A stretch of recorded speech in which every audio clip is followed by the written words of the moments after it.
হবিগঞ্জ শহরের কালীগাছতলা এলাকার শ্রী শ্রী কালী মন্দিরে দুঃসাহসিক চুরির ঘটনা ঘটেছে।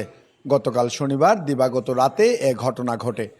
এসময় চোরেরা কালী প্রতিমার গায়ে থাকা স্বর্ণ ও রূপার মাথার মুকুট, হাতের তাজ, পায়ের নুপুর, গলার সীতাহার ও চেইন, কানের দুল, মহাদেবের পাথর ও দান বাক্সের টাকা চুরি করে নিয়ে যায়।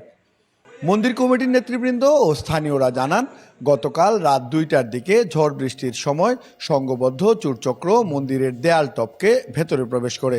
এ সময় তারা সিসিটিভি ক্যামেরার তার কেটে ফেলে। পরে মূল মন্দিরের গ্রিল ভেঙে ভেতরে প্রবেশ করে কালী প্রতিমার গায়ে থাকা স্বর্ণ ও রূপার অলংকার, মহাদেবের পাথর, দানবাক্সের টাকা চুরি করে নিয়ে যায়। আজ সকালে বিষয়টি স্থানীয়দের নজরে পড়লে সদর মডেল থানা পুলিশকে খবর দেওয়া হয়। পুলিশ ঘটনাস্থল পরিদর্শন করেছে। মন্দিরে থাকা একটি সিসিটিভি ক্যামেরায় তাদের ভেতরে প্রবেশ ও বাইরে যাওয়ার দৃশ্য ধরা পড়ে। মন্দির কমিটির সভাপতি দিলীপ দাস জানান, এর আগেও দান বাক্সের টাকা চুরির ঘটনা ঘটেছে। গত রাতের ঘটনাটি তাদের ভাবিয়ে তুলেছে। তিনি জানান, এ চুরির সাথে স্থানীয় চোরচক্র জড়িত থাকতে পারে। এ ব্যাপারে মামলা দায়েরের প্রস্তুতি চলছে বলেও জানান তিনি। এই 40 বছরে কিন্তু আমি কোনোদিন এই কালীগাছতলা যে এইভাবে একটা দুর্ঘটনা ঘটবে আমি কোনোদিন ভাবি নাই। সেটা বলি না, আমার আশেপাশে যারাই আছে সবাই আমরা এক সমাজের মানুষ, এক হিন্দু সমাজের মানুষ। অতীত আমরা কালীগাছতলা এই দান বাক্স অত বড় শুরু হয়েছি না, কিন্তু দান বাক্স এরা ভাইয়া কিছু দান বাক্স পয়সা করি এগুলো নিয়ে গেছে, এর বেশি কিচ্ছু হয়েছে না।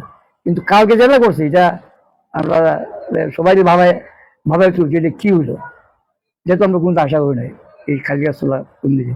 খালি যারাই আছে হিন্দু মুসলমান আমরা পূজা পার্বণে সবাই আন্তরিকভাবে সহযোগিতা করে। একজন এলাকাতে কিছু চিহ্নিত চোর আছে, এটার আমরা নাম অভিষেক আলাপ করছি। চিহ্নিত চোর আছে, অতীত তারা আমরা কালীগাছতলা এই তৈরি করতে এসে তারা দরবার করছে।